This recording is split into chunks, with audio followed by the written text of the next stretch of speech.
social, política y además editorial, que nos presentará historia del sindicalismo y además el poder del trabajo en la sociedad neoliberal, Chile, 1973-2023.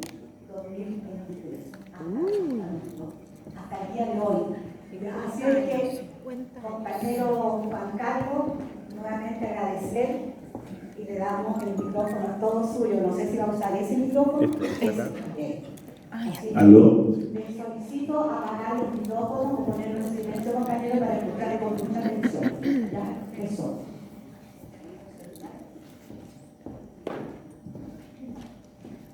¿Estamos? Bueno, en primer lugar, buenos días a todas y a todos. Es un gran placer poder estar hoy día, esta mañana, conversando con ustedes, dando a conocer algunas ideas con respecto a lo que es la historia del sindicalismo, no solamente en Chile, sino que a nivel internacional. Agradecer la invitación por parte de Rosario, que debo decir que fue una excelente alumna cuando le hice clases hace algún tiempo atrás, si no vamos a decir el tiempo. Pero también este es un momento grato porque estoy sobre un espacio en que cuando yo tenía entre 12 y 13 años, pisé, pero no para hacer una clase, sino para jugar básquetbol. Este era el gimnasio de la antigua Caja de la Compensación de la Cámara Chilena de la Construcción, y nosotros veníamos de un colegio que era, la Cámara tenía dos colegios, uno que era el Colegio Juanita Aguirre, en la población Juanita Aguirre, y el otro era el Colegio Manuel Rodríguez, en La Granja. Y yo era estudiante del Colegio Manuel Rodríguez ahí en La Granja, y participé mucho jugando básquetbol. No era muy bueno, pero tenía altura y eso me permitía jugar. O mejor dicho, la pelota jugaba conmigo. Pero la gracia que tenía esto que veníamos a entrenar acá y a jugar, y después nos íbamos a bañar a la piscina temperada que tiene este recinto. Lo cual entonces ha sido una mañana de encuentro, de encontrarse con la primera infancia, de allá por los años, estamos hablando de los años 71, 72, 73. O sea, estamos hablando de buenos años. ¿Ah? Sí, claro. De manera entonces que fue grato encontrarme en este recinto y más todavía saber que este espacio se hace para hacer teatro, para hacer eventos, para hacer clases como este tipo de cosas, lo cual celebro. También celebro el hecho de que se tenga una escuela de formación dirigencial, que es tan importante, tan urgente en los tiempos que corren, poder llegar, ¿cierto?, con nuestra palabra, con nuestras ideas, para la formación de los dirigentes sindicales.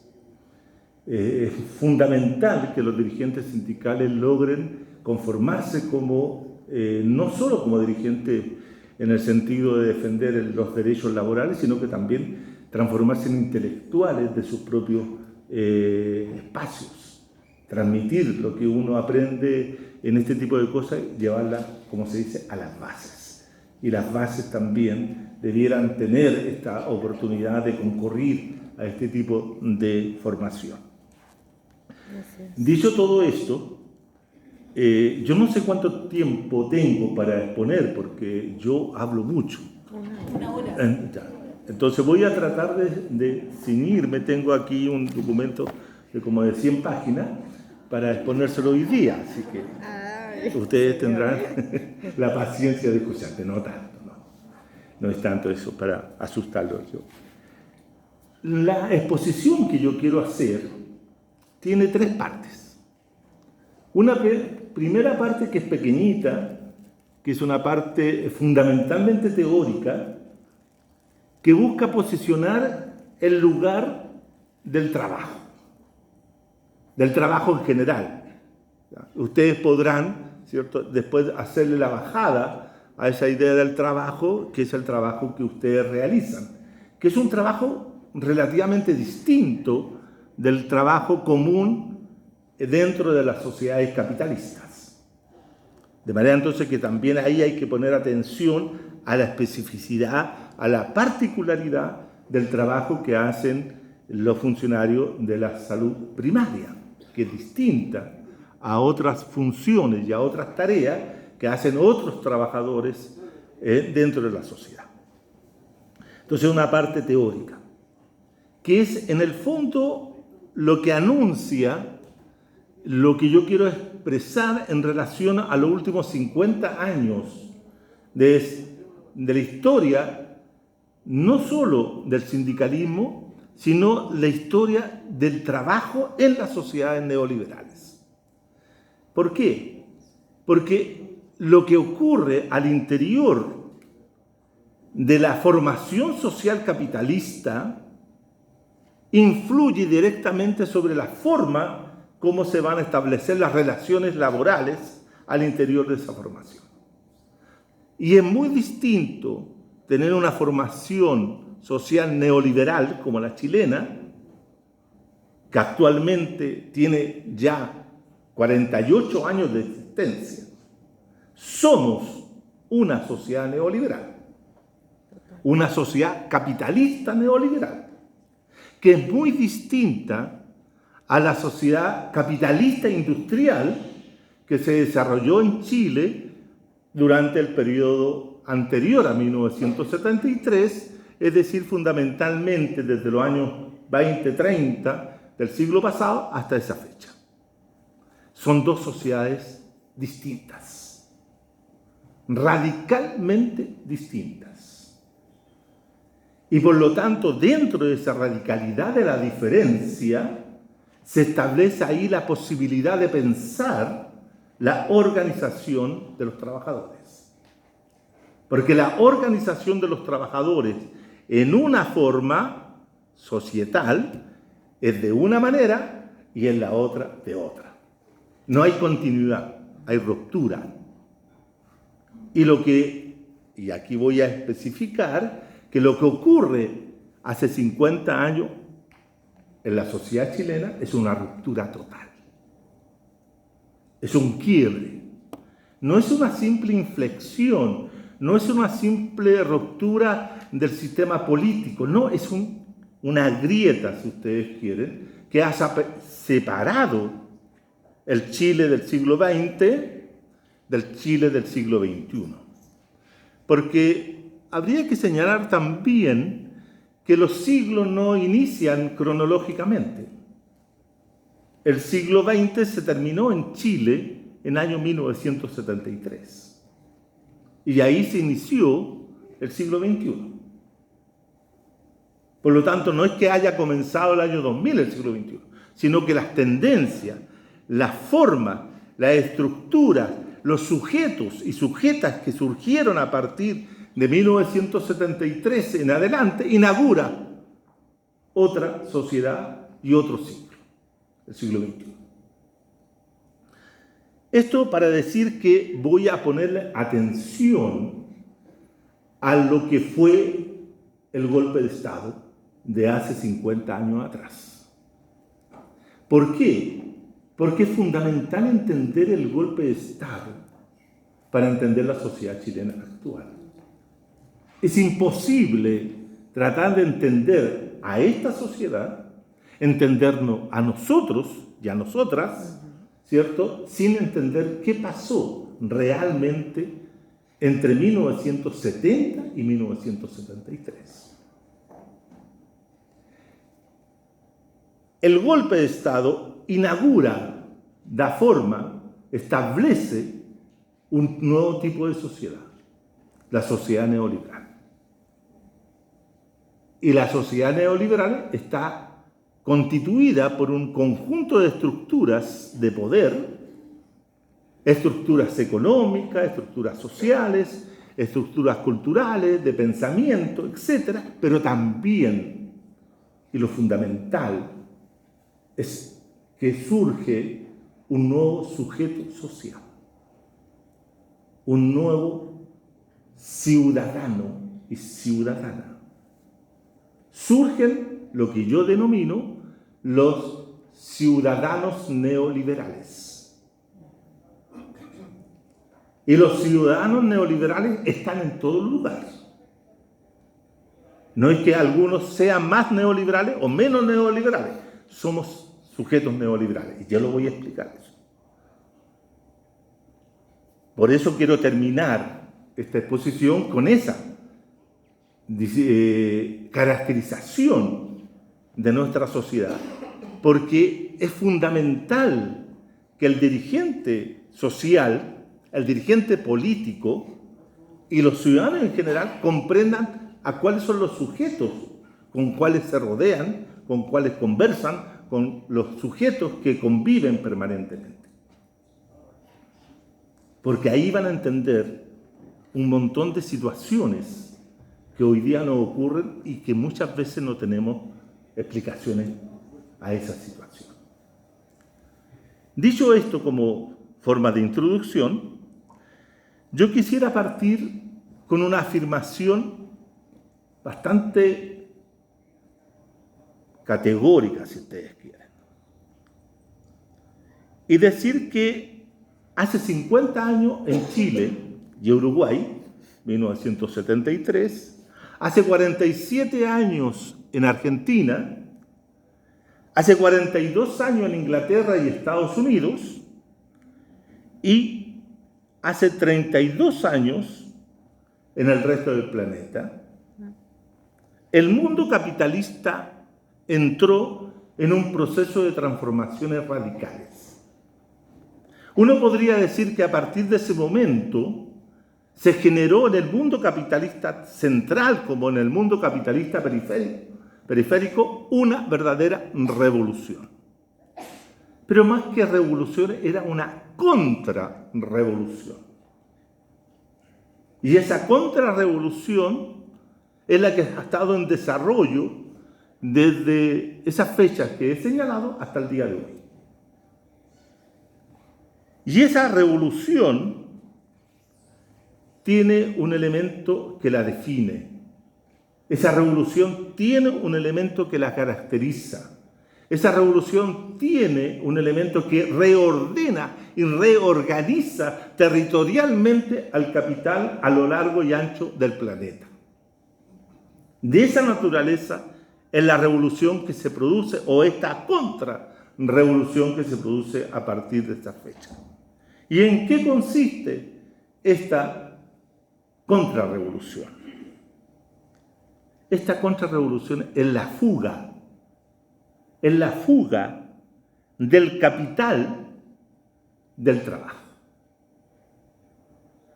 Es decir, es la liberación del capital del trabajo. Y esto es algo inédito, porque estamos sosteniendo de que el capital, después de 3 o 4 siglos de desarrollo, se libera del trabajo. Y esto es una forma invertida de entender la realidad.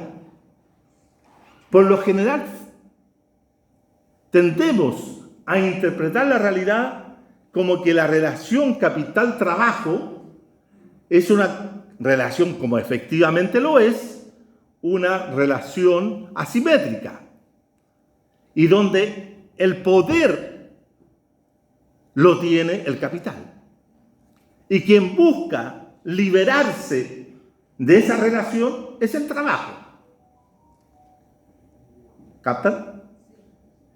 Pero lo que yo estoy diciendo provocadoramente, si ustedes quieren, es lo contrario, es lo inverso. Estoy diciendo, mire, a partir de la contrarrevolución que se vive en China, en Uruguay, en Argentina, en Estados Unidos, en Inglaterra y después en todo el orbe, es la liberación del trabajo, la liberación del capital del trabajo. Curioso, ¿no? Porque, ¿qué es lo que esperábamos en esa época? Era que el trabajo, las fuerzas laborales, los trabajadores y trabajadoras, ¿cierto?, se emanciparan se liberaran del capital. Y yo estoy diciendo todo lo contrario. Y esto nos lleva entonces a preguntarnos qué pasó. ¿Por qué se produjo esa liberación? ¿Por qué finalmente quien se libera no es o no son los trabajadores y trabajadoras, sino que se libera el capital? ¿Por qué ocurrió aquello? Y ahí está la clave, estimados y estimadas. Ahí está la clave. Segunda afirmación, que puede ser sentida como contradictoria de la anterior, y no lo es, sino que es complementaria. El capital depende del trabajo. ¿Y qué es lo que hace el capital? Es huir permanentemente de la capacidad de insubordinación que tiene el trabajo. La lucha permanente, la lucha política permanente, la lucha social al interior de la relación capital-trabajo es la permanente lucha que hace el capital por subordinar, por someter al trabajo. Y cuando no puede someterlo, huye, arranca, se fuga y crea otras formas para someter a los trabajadores y trabajadoras. Fíjense que esta relación, de esa forma entendida, nos puede explicar las formas de relaciones que se dan no solo en la industria manufacturera, en la industria donde el capital se manifiesta con mayor fuerza, qué sé yo, sino que también en las actividades que no son productivas, sino de servicios. Es decir, estoy pensando cómo se da la relación al interior de la comunidad en la cual ustedes laboran. Cómo se establecen ahí las relaciones de dominación con los patrones, ya sea patrones privados o patrones públicos. Porque hay una relación, evidentemente. Vean ustedes cómo se establecen formas que buscan siempre someter al trabajo, que siempre es insubordinado. Nosotros siempre como trabajadores estamos insubordinándonos a través de distintas prácticas que hacemos diariamente. Nosotros estamos mostrando nuestra insubordinación al capital. Por lo tanto, lo que yo quiero manifestar en esta exposición es que quien tiene el poder en la relación capital-trabajo no es necesariamente el capital, sino que lo tiene el trabajo. Y a partir de esa idea de que somos los trabajadores y trabajadoras los que tenemos el poder de la relación, es que el capital depende de nosotros. Porque siempre se ha enseñado y se ha proclamado de que el trabajador es un dominado.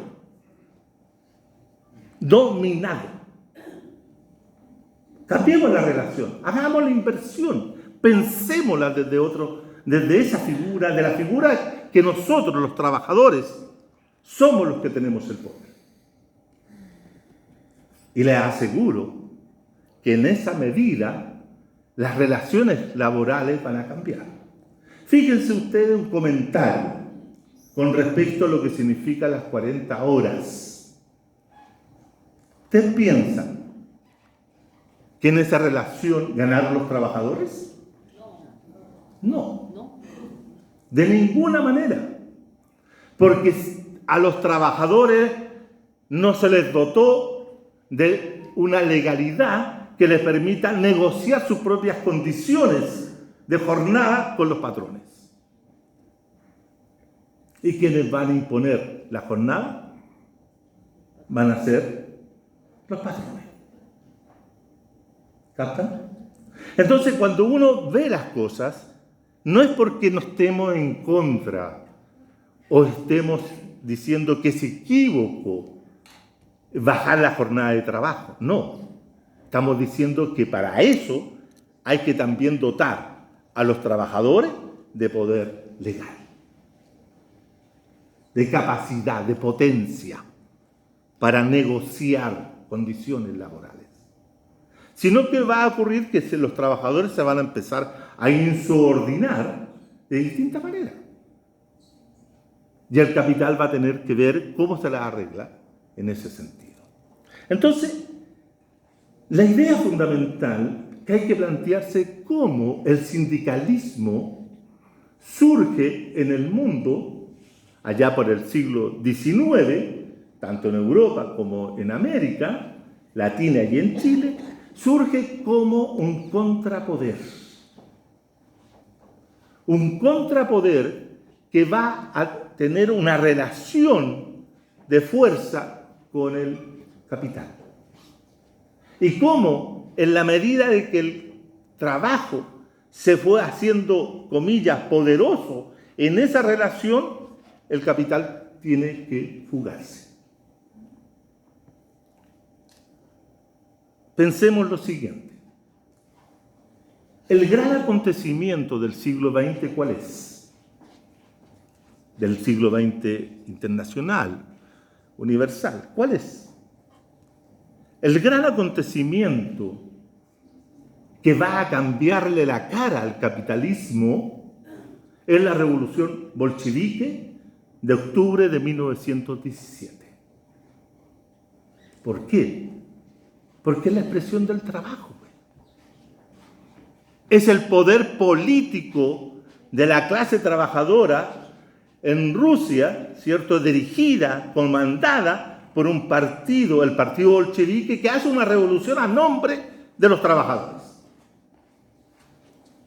E instala un poder, no al interior de la sociedad capitalista, sino al interior de una formación social que comienza la construcción a lo largo de 70 años de una sociedad socialista.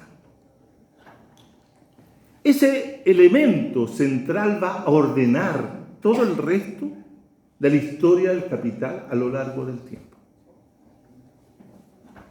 Del tiempo del siglo XX, me refiero. Fíjense ustedes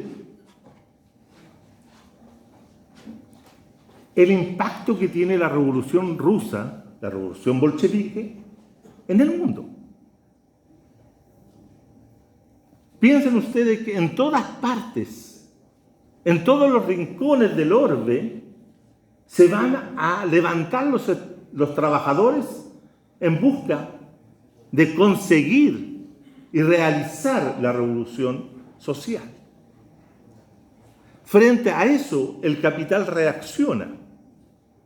¿Y cómo reacciona el capital? A través de una primera fuga, una primera huida terrible, que fue el fascismo,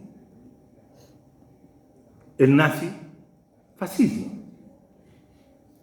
que es una forma, ¿cierto?, de perseguir a las organizaciones obreras en Alemania, en Italia, en los países nórdicos, incluso en los países que van después a establecer la socialdemocracia.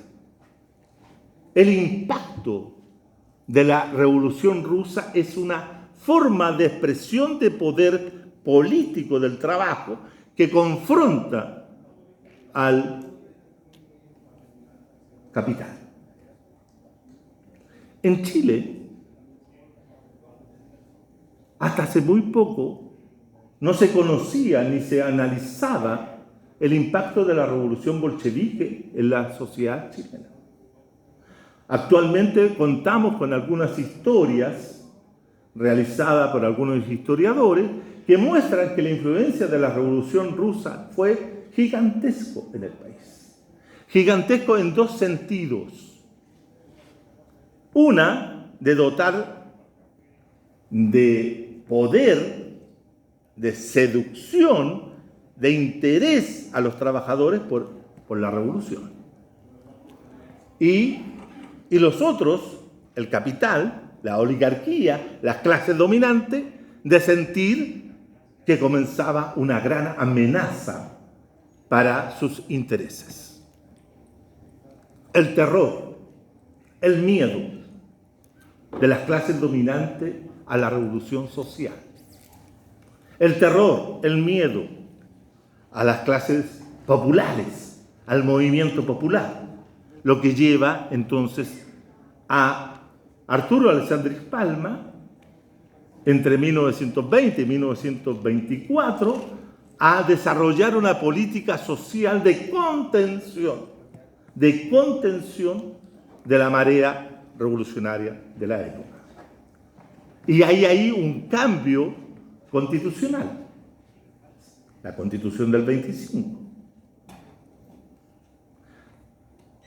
Pero lo que quiero resaltar, que hacia finales del siglo XIX y comienzos del siglo XX, en la sociedad chilena comienza a emerger el poder obrero, el poder de los trabajadores, el poder de los empleados, el poder de aquellos que tienen el control del capital. Y comienzan a colocarle límites, comienzan a generar condiciones para que se comiencen a establecer leyes sociales a favor de los trabajadores. La reacción es interesante porque se constituyen grandes organizaciones obreras. Una de ellas es la Federación Obrera de Chile, la FOCH. Pero también está la Confederación de Empleados de Chile, de empleados blancos, la Confederación Blanca, porque en ese tiempo se hacía la diferenciación entre los obreros de mameluco, ¿cierto?, azul, y los trabajadores empleados de cuello y corbata, y camisa blanca, esencialmente. Los trabajadores que comienzan a desarrollar también actividad sindical al interior de sus espacios, tales como los hospitales. El esfuerzo por organizarse al interior de los hospitales fue gigantesco durante esa época. Y el Estado lo tenía prohibido, porque los trabajadores del Estado no podían sindicalizarse. Y fue una lucha que duró hasta comienzos de la década del 50, cuando comienzan a organizarse las primeras y reconocerse las primeras organizaciones del mundo de la salud pública en Chile. Lo mismo pasaba con los preceptores, es decir, con los profesores. Lo mismo pasaba con los banqueros, o sea, los trabajadores de banco. Y así una serie de situaciones. Fíjense ustedes, el dato fundamental.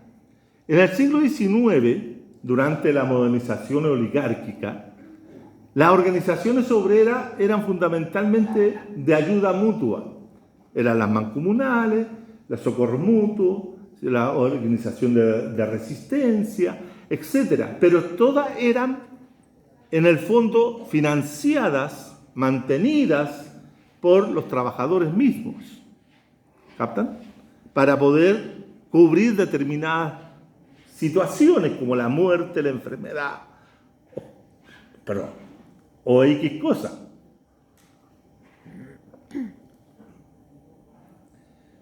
Pero a partir de los acontecimientos europeos se produce un cambio muy significativo. Se abandonan las organizaciones de socorros mutuos, las mutuales, y se funda el sindicato. Hay una opción que hacen los trabajadores y trabajadoras de la época para fundar el sindicato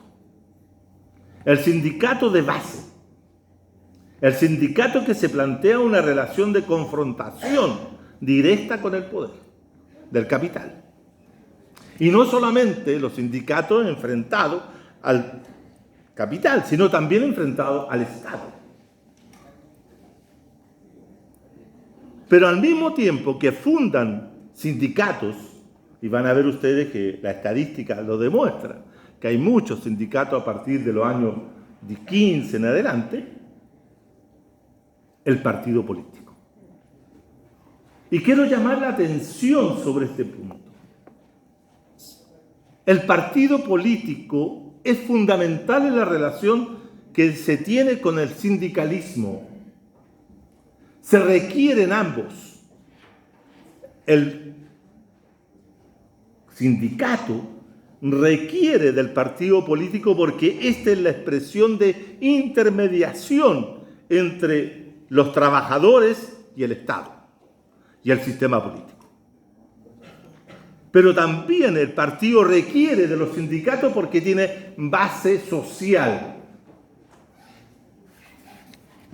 Nutre el partido a los trabajadores de ideología y cosmovisión, de proyecto político e histórico. Eso es fundamental. La relación fundamental entre sindicato y partido político. Tengan presente esta relación de comunión, si ustedes quieren, hay entre el partido político y el sindicato.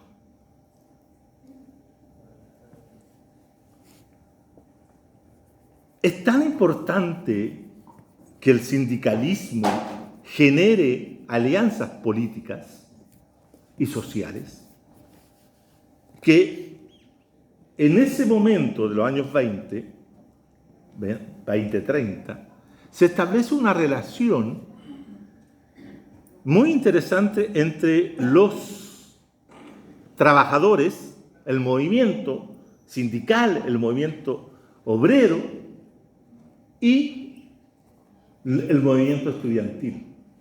La Federación de Estudiantes de Chile, la FES, que era una federación recién fundada también, para ir por el año 18, 20. Fíjense ustedes que hay una alianza entre trabajadores y estudiantes, ¿para qué? Para apoyar la Constitución de 1925. Alianzas políticas, relaciones políticas. El sindicalismo no puede pensarse aislado. No puede pensarse fuera del contexto político que le toca actuar. Encerrarse el sindicalismo en sí mismo es un error estratégico para los intereses de los trabajadores, de todos y de todas los trabajadores. Por lo tanto, las alianzas son fundamentales. Pasado el periodo de aceptación o rechazo de la Constitución del 25, que es toda una historia también. En el año 1936, la Central de Trabajadores de Chile decide no solo legitimar la Constitución del año 25, sino que decide transformarse en lo que todo sindicalismo o todo movimiento sindical debiera, en actor político estratégico. Es decir, ¿qué es lo que significa un actor político estratégico? Que sea capaz de movilizar recursos financieros, recursos logísticos, recursos humanos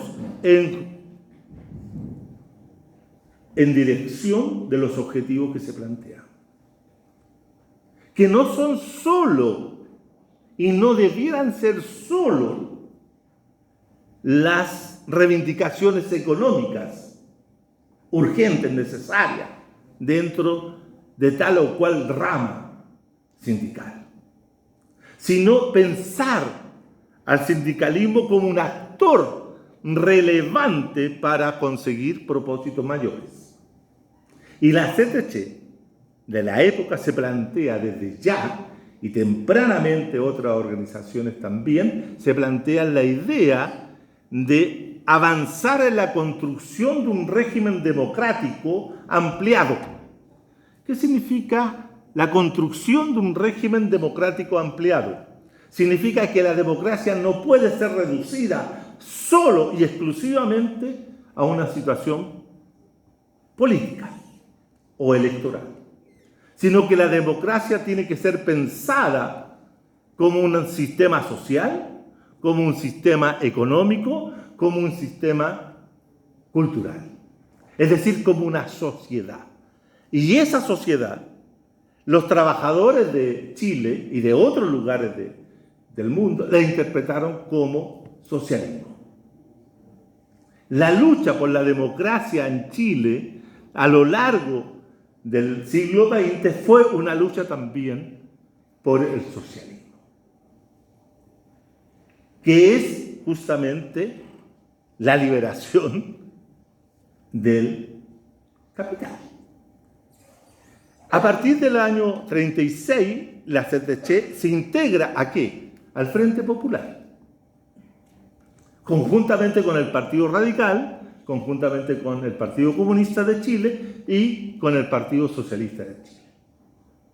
Esa es la primera coalición de partidos populares más el movimiento obrero organizado y el Partido Radical que llegan al gobierno. Y se propone una serie de transformaciones, una serie de situaciones, en lo que implica la historia del sindicalismo. El Frente Popular tuvo limitaciones. ¿Por qué? Porque en aras de establecer un pacto social de dominación que permitiera el desarrollo de la industrialización, pactan con el poder oligárquico para dejar fuera a los campesinos y campesinas del sindicalismo. Fíjense ustedes que hay una dictación de un decreto de parte de Pedro Aguirre Cerda que dice que se suspendan todas las actividades sindicales de los campesinos porque se va a promulgar una ley de sindicalización campesina más adelante. Eso fue el año 39. El año 1947 se dicta una ley de sindicalización campesina que si nosotros la investigamos y la conocemos, vamos a decir que es una ley que más que permitir, prohibía el sindicalismo. Y tuvimos que esperar hasta el año 1967, es decir, 20 años más tarde, para que se dictara la ley de sindicalización campesina, la 16.615, si no me equivoco, dictada en el gobierno de Eduardo Frei Montalva. Es decir, los pactos de dominación, y por eso hay que tener mucho cuidado con los pactos de dominación, siempre ponen límites, siempre generan fronteras, siempre establecen, ¿cierto?, un espacio donde van a jugar determinados actores.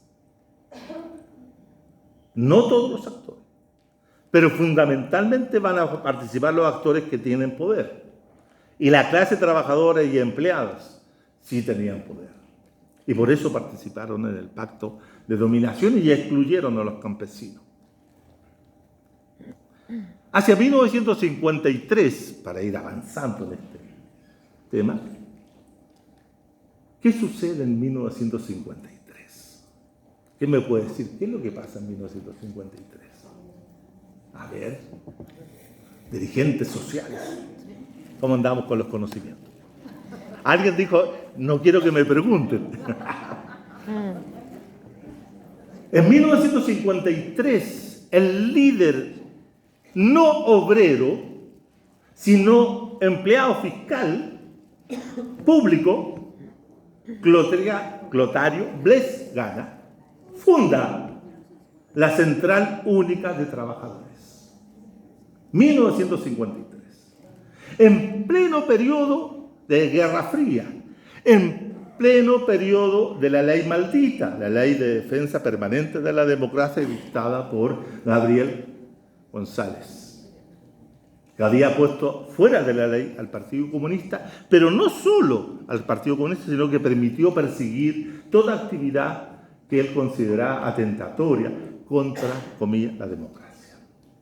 Ahora, dos palabras con respecto a la democracia chilena, antes de avanzar. La democracia chilena, antes de 1973, incluso antes de 1967, era una mala y pésima democracia. Acá se tiene la idea de que nosotros éramos los más democráticos del continente, que teníamos la mejor democracia de América Latina. Y eso es un mito, es por decirlo así, un cuento, una ficción que se nos ha creado porque no ha sido así. La democracia chilena era excluyente, era una democracia que se sostenía en el cohecho, en el acarreo, en la manipulación, etc. Era una muy mala democracia. Sin embargo, en esa muy mala democracia, los trabajadores tenían poder y podían imponer sus acciones y decisiones. Fíjense ustedes que fue una revuelta, un estallido social, así como que el que tuvimos en octubre del 19, lo que permite sanear el sistema político chileno, que fue la revuelta del 2 y 3 de abril de 1957. Durante esa revuelta, tanto en Santiago, en Valparaíso como en Concepción, ¿cierto?, hubo una fuerte represión. Mataron a 21 personas, pero no los mataron los carabineros de Chile, como puede uno pensar inmediatamente. No, fue el ejército. El ejército que estaba haciendo maniobra en Talca fue llamado urgentemente a la capital porque la fuerza popular había rebasado la capacidad de contención de los militares, de los carabineros. Y llegaron y mataron.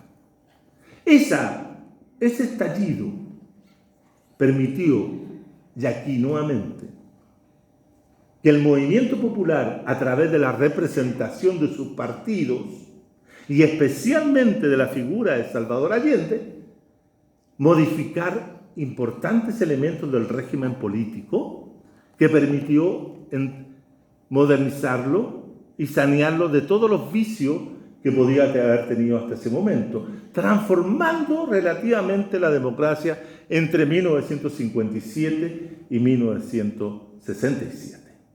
58 cuando comenzaron. Fíjense a ustedes que esa acción de Salvador Allende y los partidos del FRAP de esa época le permite a Allende llegar en el segundo lugar en las elecciones presidenciales del año 58, inaugurando la vía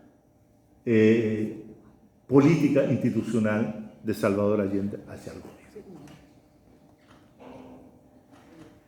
La CUT representaba ese poder. Fíjense ustedes que la CUT nunca fue reconocida por el Estado. La CUT antigua nunca tuvo personalidad jurídica. Actuaba de hecho, pero ningún gobierno, ni Carlos Ibáñez del Campo, ni Jorge Alessandri Rodríguez, ni Eduardo Frei Montalva se atrevieron a tocar a la CUT. ¿Por qué? Porque tenían poder. Porque era un poder que era capaz de paralizar al país completamente. Si ustedes analizan todos los paros nacionales que se realizan entre el año 53 y el año 70, son paros realizados por la Central Única de Trabajadores. Una fuerza política enorme. Total. Fuerza del poder del trabajo. Y iban avanzando. Y es más, a partir de 1959, ¿qué ocurre en América Latina? En 1959, el 1 de enero, triunfa la guerrilla de Fidel Castro en Cuba. Y se inicia el proceso revolucionario cubano, que al poco andar se declara un poder socialista. Y eso, estimados y estimadas, nosotros tal vez, por la juventud que veo acá, no alcanzamos a vivir ese periodo. Volvió loco a todo el continente, pues. El impacto semejante que había tenido la revolución bolchevique en los años 10 y 20, lo va a tener la revolución cubana en los años 60, inaugurando un tercer periodo revolucionario en América Latina. Brevemente, tenemos 3 procesos revolucionarios en América Latina. El primero, a partir de 1808, con la revolución haitiana de los esclavos, que se liberan del yugo colonial, y todo lo que viene el proceso de constitución y formación del Estado Nacional a través de revoluciones anti-españolas. Ese es el primer proceso revolucionario. Segundo proceso revolucionario, que es anterior a la revolución bolchevique, que es la revolución mexicana. 1910. La revolución mexicana inaugura una forma de hacer revolución en América Latina, que algunos especialistas han llamado las revoluciones nacional populares. Y la última expresión de la revolución nacional populares en América Latina había sido la de 1952 de los mineros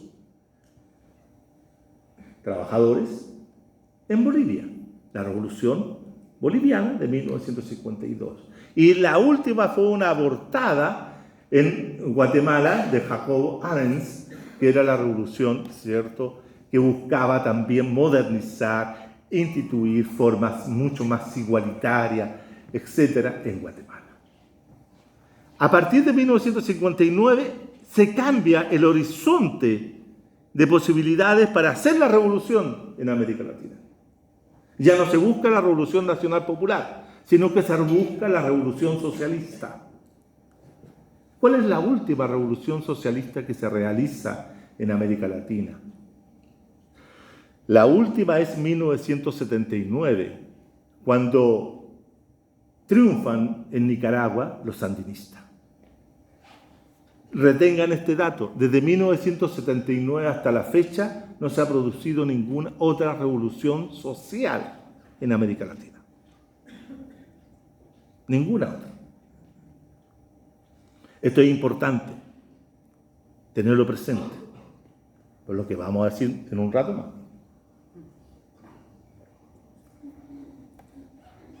Digo que en 1959 surge la idea de la revolución socialista. La década de los 60 es una década de la revolución. Todos quieren hacer la revolución. Incluso, como decíamos, la revolución la quieren hacer también los reformistas. Y el principal reformista en América Latina va a ser la democracia cristiana. Y la democracia cristiana se plantea a partir del gobierno de Eduardo Frei Montalva, a partir de 1964, ¿qué cosa? Reforma revolucionaria para Chile, cuyo título publicitario era Una revolución en libertad. La revolución de la democracia cristiana tiene efectos directos y positivos para el sindicalismo y para el poder de los trabajadores.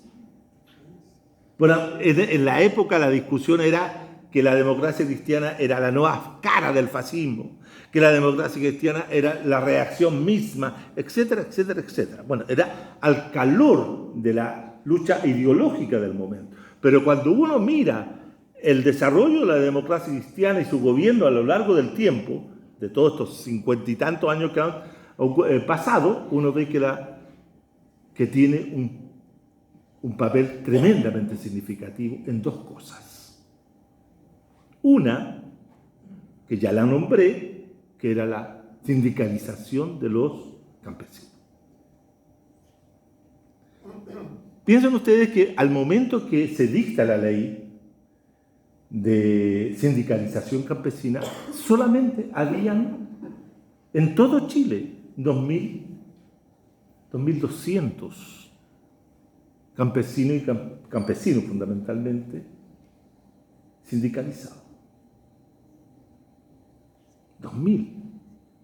Al final del periodo, hacia 1973, año fatídico, había más de 150.000 campesinos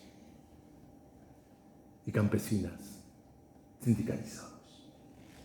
Habían 3 confederaciones establecidas, orientadas, obviamente, por posiciones políticas. Estaba la Confederación de la Democracia Cristiana y la Confederación del Partido Socialista y la Confederación del Partido Comunista, y más allá anda el MIR, etc. Pero estaban todos organizados. Quiero llamar la atención en ese punto. ¿Qué es lo que significa que tengas tú 150.000 trabajadores del agro sindicalizados? Tienes un poder. Tienes un poder que ya no puede ser avasallado. Es un poder insubordinado. ¿Captan? El capital agrario tiene que someterse a las condiciones nuevas que le impone la organización campesina.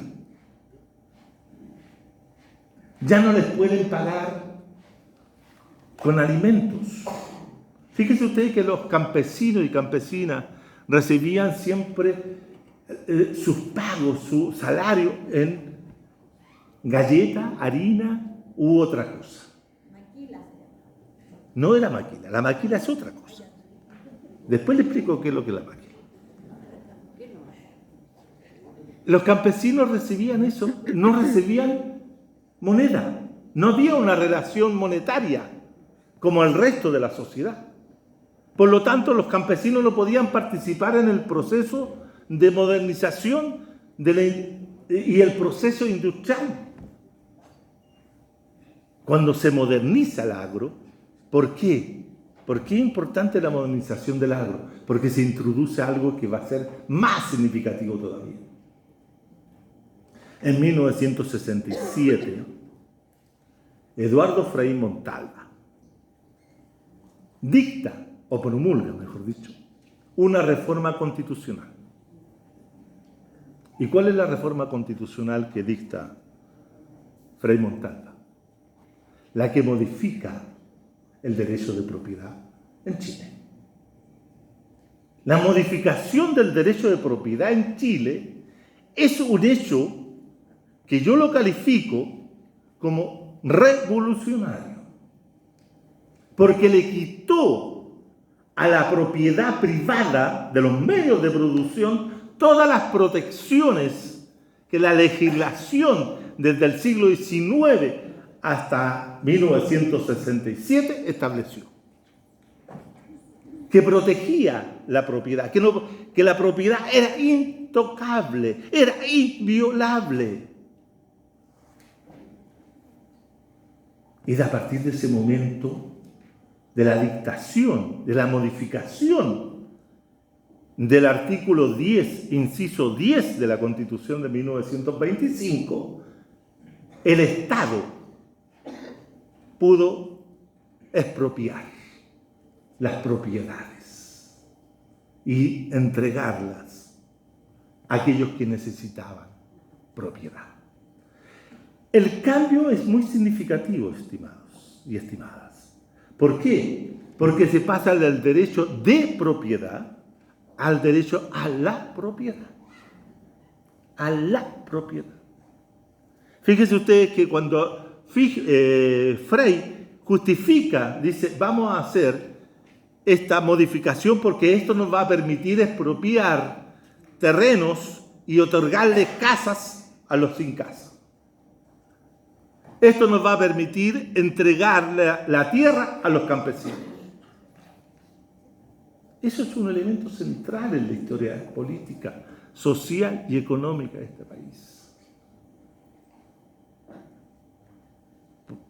Por cierto, esta medida, que era una medida reformista, porque no era revolucionaria, yo la califico revolucionaria por lo que significó, por los impactos, pero era dentro de la doctrina del derecho de propiedad lo que se llama la función social de la propiedad, que se había establecido ya en el siglo XIX en los países europeos y especialmente en Francia. No era una transformación así para hacernos socialistas, no. Pero vino un impacto mayor, que eso permitió el desarrollo de la reforma agraria. Terminar con el latifundio, terminar con el poder de ¿quiénes? De los terratenientes. Y ese poder de los terratenientes, ¿a quién era transferido? ¿A quién lo conquistaba finalmente? Eran los campesinos. O sea, el poder oligárquico de 400 o 300 años comenzó a ser despojado. La propiedad de la tierra comenzó a ser distribuida entre los campesinos, entre los sujetos sin tierra.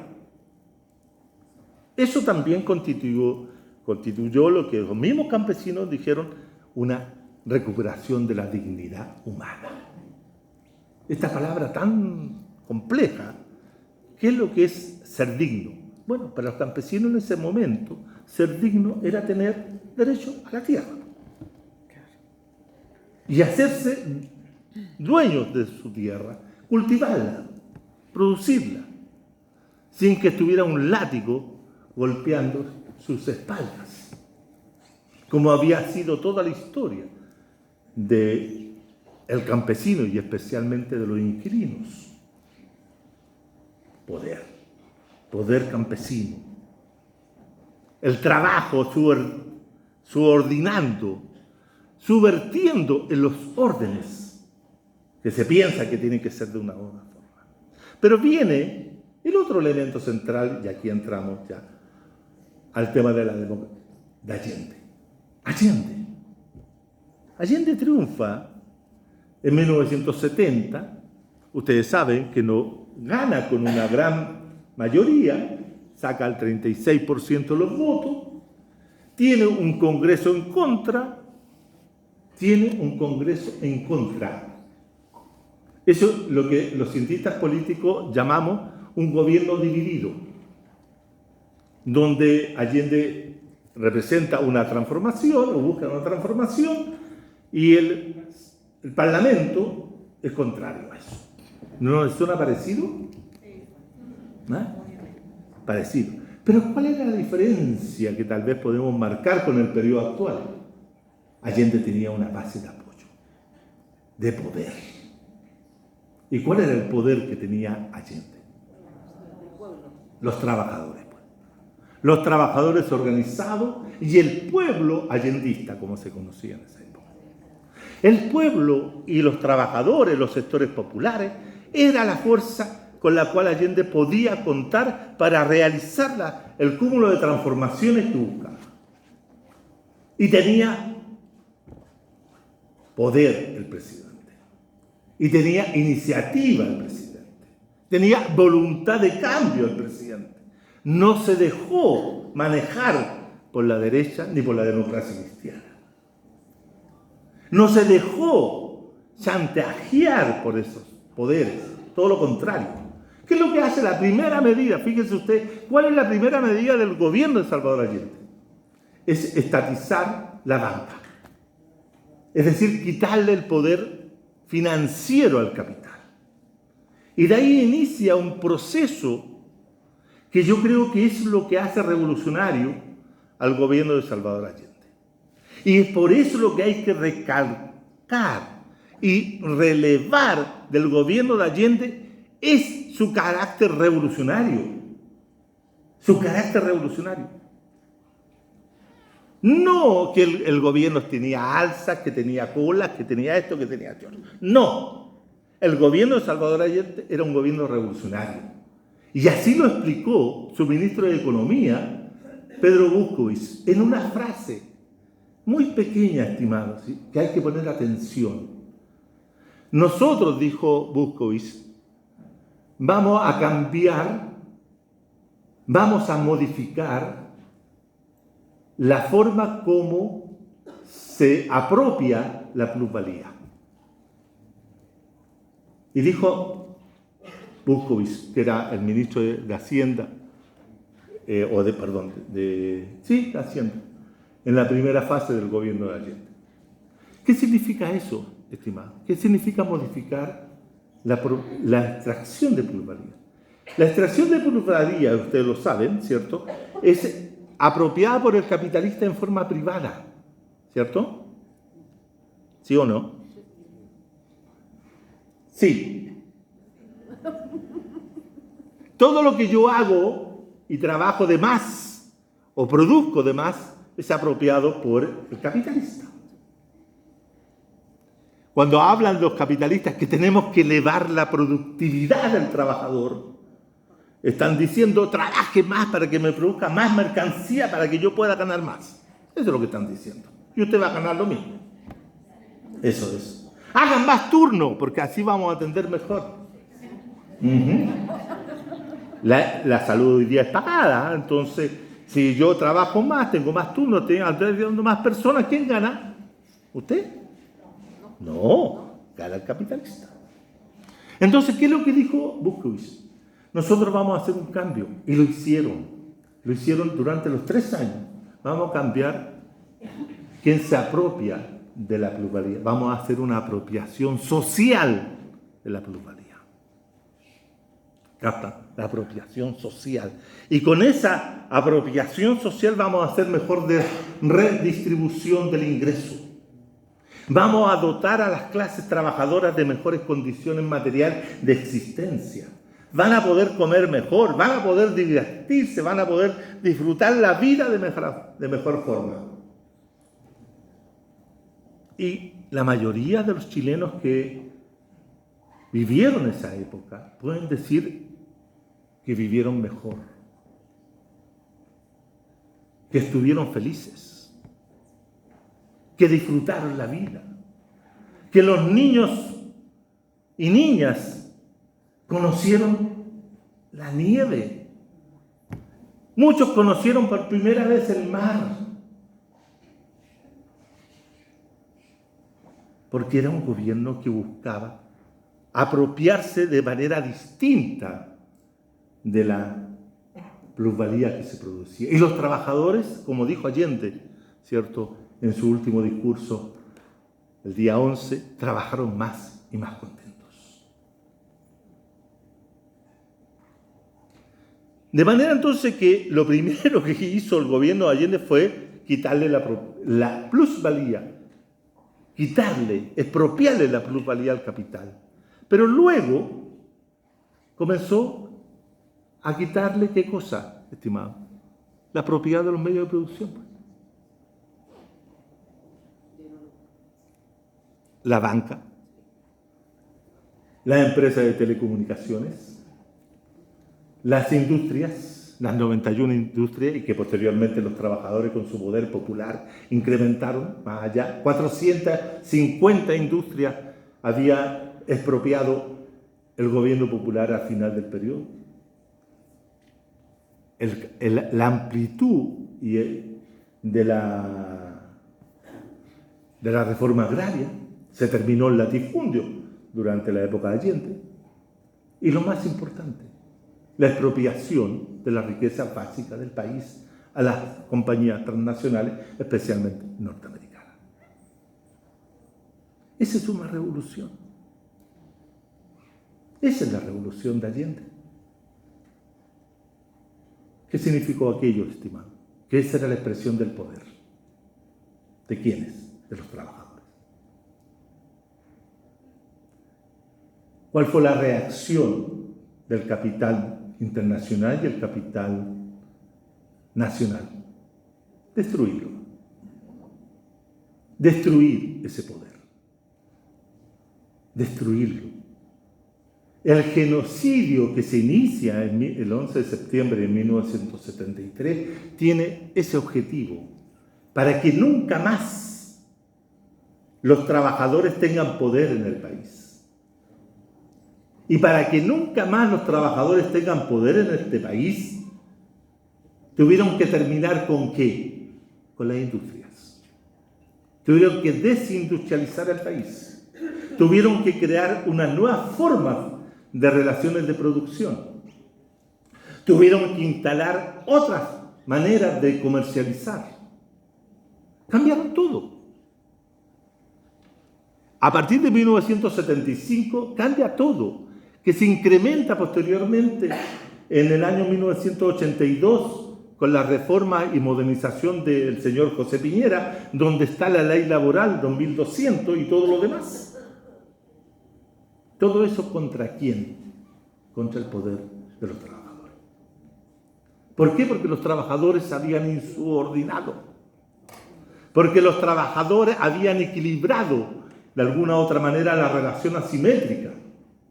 Entonces el poder tenía que volver a someter a los trabajadores. Y lo hizo, a sangre y fuego. Y llevamos 50 años en eso. Ni siquiera los gobiernos de la Concertación lograron revertir esa situación. No lograron entregarle poder a los trabajadores. Y es más, tenemos una nueva generación que no aprecia el poder de los trabajadores. Es más, la tasa de sindicalización hoy día es bajísima. ¿Cuánto es la tasa de sindicalización en Chile? Lo escucho. Menos del 13%. Menos del 13%. Ya. Me avisan que me quedan 50 minutos más.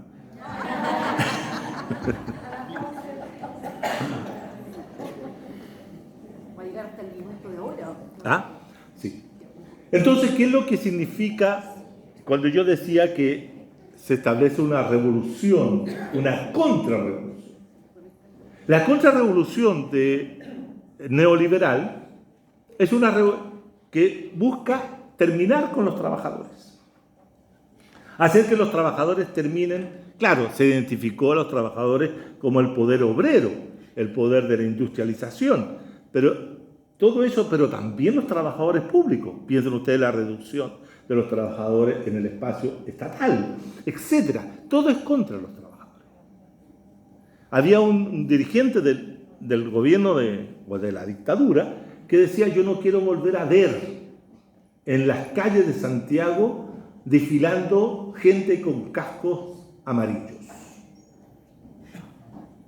Y ese es el casco que usan los trabajadores. Es decir, ese era el terror, el miedo, lo que implica, ¿cierto?, tener una fuerza social y política que es capaz de discutir el poder. La revolución neoliberal se ve incrementada a partir de 1991 con uno de los hechos más impensados posibles en el mundo, que es la caída de la Unión de Repúblicas Socialistas Soviéticas. El desaparecimiento del poder del trabajo hecho Estado. Desapareció, y fíjense ustedes qué significación tiene eso. El capital a partir de eso se vuelve fugaz. Tiene el campo libre. Se termina el fordismo. Se terminan las industrias de 5.000 o 6.000 trabajadores. Se desindustrializa el mundo capitalista central. ¿Por qué? Porque ahora el capital está libre, no tiene ningún contrapoder. Ningún contrapoder. Eso es terrible. Después de casi un siglo y medio de desarrollo del contrapoder obrero, se produce esa gran hecatombe que hoy día no tenemos contrapoder. Y ese es el problema sustantivo que tiene el sindicalismo actual. Es más, se generan condiciones para la fragmentación del sindicalismo. Se pueden haber tantos sindicatos dentro de una empresa como número posible de afiliados a ellos. Se separan, están el sindicato de empleados, el sindicato de secretarias, el sindicato de esto y de este otro, todos separaditos. O sea, se introduce al interior del poder del trabajo las fragmentaciones y la individualización. Todos se vuelven individuos, colectivos que pueden negociar por sí mismos. Y todos van y se arreglan, como se dice vulgarmente, los bigotes para poder tener mejores condiciones que otros. Se renuncia, no, es que no me gusta, me voy. Me voy al otro sindicato. Y me voy al otro sindicato. Eso es lo que ocurre. Entonces se debilita el mundo sindical. Y ahora tenemos una sociedad, estimados y estimadas, que es una sociedad profundamente neoliberal. ¿Qué significa una sociedad profundamente neoliberal? Es una sociedad individualista, competitiva, una sociedad consumista, egoísta, mediática. Es una sociedad en que importa lo que yo hago y no importa nada lo que hace el otro. Es una sociedad encerrada. Cada día más vivimos encerrados. Una sociedad despolitizada o politizada al revés. Es decir, ¿qué es lo que nos enseñan desde temprano? Que la política es mala. Fíjense ustedes que, haciendo una investigación acerca de desde cuándo comienza este desprestigio de la política y de los políticos, no es solamente viene de la época del dictador, que era obvio que iba siempre a hablar mal de los políticos. Pero dentro del periodo de la supuesta democracia, que recuperamos supuestamente en 1990, hay toda lo que yo denomino una socialización negativa de la política. Y comienzan con estos chistes que se hacen en los espacios humorísticos, de burlarse del político, de burlarse de esto, de burlarse de este otro, y eso va incrementando un desprestigio de los políticos. Bueno, los políticos tampoco hacen nada de contrario de lo que se les dice, pero tampoco es una forma tan negativa de accionar. Y yo cuando aquí hablo de los políticos, estoy hablando de todos los políticos, de la clase política, como le llaman algunos, la casta política. Yo tengo la impresión de que ese tipo de lenguaje y de vocabulario para referirnos a un conjunto de sujetos y sujetas que deciden tomar la decisión de participar en política y nosotros estamos burlándonos permanentemente, nos perjudica a nosotros mismos. Porque se establece una desconexión, como dicen, entre la ciudadanía y los políticos. No, la ciudadanía no quiere saber nada de los políticos como los políticos no quieren saber nada de la ciudadanía. Es una cuestión recíproca. Porque siempre está una idea negativa de la acción política. Y lo que hay que recuperar es la relación virtuosa entre el sindicalismo y las organizaciones políticas.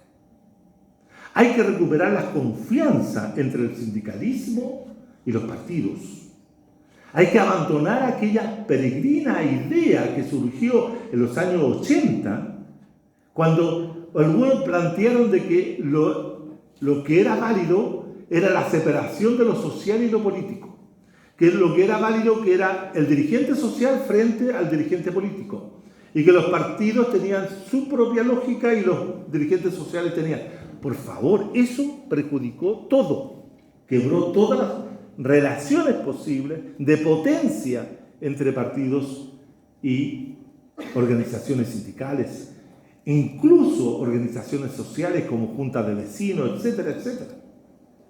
Le hicieron el juego a la dictadura en ese sentido.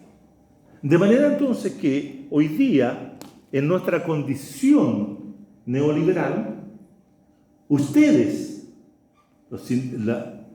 como dirigentes sindicales tienen una gran responsabilidad. Porque ustedes tienen que comenzar a pensarse como fuerza política, como actores de poder. Porque si no se piensan como actores de poder, van a estar reducidos solo y exclusivamente a lo que es el espacio de lucha social, económica, local, reducido a su estamento. Tienen que ser capaces de plantearse algo que se necesita urgentemente en este país, un proyecto de cambio, un proyecto que hable desde los trabajadores y trabajadoras, con todos los elementos nuevos, con todos los elementos que tienen que ver con las contradicciones de género, con la situación de los migrantes, todo, las nuevas formas de política que debe implementarse, tiene que partir de algo, tiene que partir de la organización de los trabajadores. Y para eso hay que fortalecer los sindicatos, hay que fortalecer la organización de base, hay que educar y formar a los trabajadores. No estoy diciendo lo que no están mal formados, sí, hay que reeducarlos, si ustedes quieren. Hay que hacer aquello que decía el compañero Lenin, hay que introyectar la conciencia de clase a aquellos que no la tienen. Y hay que hacerlo. Y no tienen que rendirle cuenta a nadie. Tienen que ser autónomos, pero con una relación abierta, directa con los dirigentes políticos, porque ellos son los que tienen la intermediación con el Estado. Pero si no, no podemos tener organizaciones sindicales que sean obsecuentes con el poder de turno. Tenemos que ser capaces de poner la crítica y los intereses de los trabajadores y trabajadoras sobre cualquier otro interés. Eso es lo fundamental y lo central. En esta condición, yo termino con esto, en esta condición neoliberal, ya lo dije, el poder del trabajo está disminuido y debilitado. Pero se puede construir, ¿para qué? Para construir futuro. Construir futuro. Nosotros no tenemos una sociedad que construya futuro. No tenemos futuro como sociedad neoliberal. Si nosotros pensamos lo que ocurrió en los últimos tiempos, no tenemos futuro. Somos una sociedad que está condenada a vivir eternamente un presente angustiante. Vivimos en un eterno presente. No salimos de ese presente. Llevamos 48 años viviendo el mismo presente. Tenemos que ser capaces de construir nuestro futuro, pero no el futuro individual, biográfico. Tenemos que construir nuestro futuro colectivo. Porque una de las cosas que nos destruyó la dictadura fue pensarnos colectivamente. No hace pensar individualmente. No, yo me arreglo como puedo. Tenemos que abandonar aquello que Mulián dice, el consumo me consume. Sí, claro. Dejar de consumir. O tal vez consumir otra cosa, ¿no? Claro. Libros. Local. comprar libros, por ejemplo, comprar música, dejar los teléfonos de lado, dejar de ver la realidad a través de la pantalla esta que uno tiene, ¿cierto? Dejar de ver esas cosas y trabajar en función de lo colectivo. El movimiento sindical a lo largo de todo el siglo XX, hasta 1973, fue un poder insubordinado. Ustedes tienen que volver a ser insubordinados, insubordinadas. Tienen que rebelarse, no para conseguir solamente mejor salario, sino para conseguir mejores condiciones de existencia, de vida. Ahora los van a hacer trabajar, y estoy seguro, ustedes, 52 horas. Recuerden eso. 52 horas en 4 días. Y le van a decir, oh no, es que usted tiene más tiempo para dedicarse a otras cosas. Van a terminar tan cansados y tan cansadas que van a llegar a dormir. O si no, otros trabajadores van a encontrar un espacio para ir a trabajar a otro espacio, a otro lugar para conseguir más lucas para poder seguir pagando los créditos que deben. Porque esta es una sociedad endeudada. Bueno, para que volver a tener el poder del trabajo que tuvo el movimiento obrero y el movimiento sindical en Chile, hay que recuperar el poder. Y hay que tomarse el poder. Y el poder hay que construirlo. Como dice John Holloway, un teórico marxista de Puebla, dice, el poder hay que construirlo desde abajo. Y si ustedes son de sindicatos de base, construyan ese poder.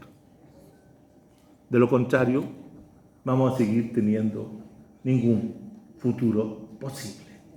Gracias.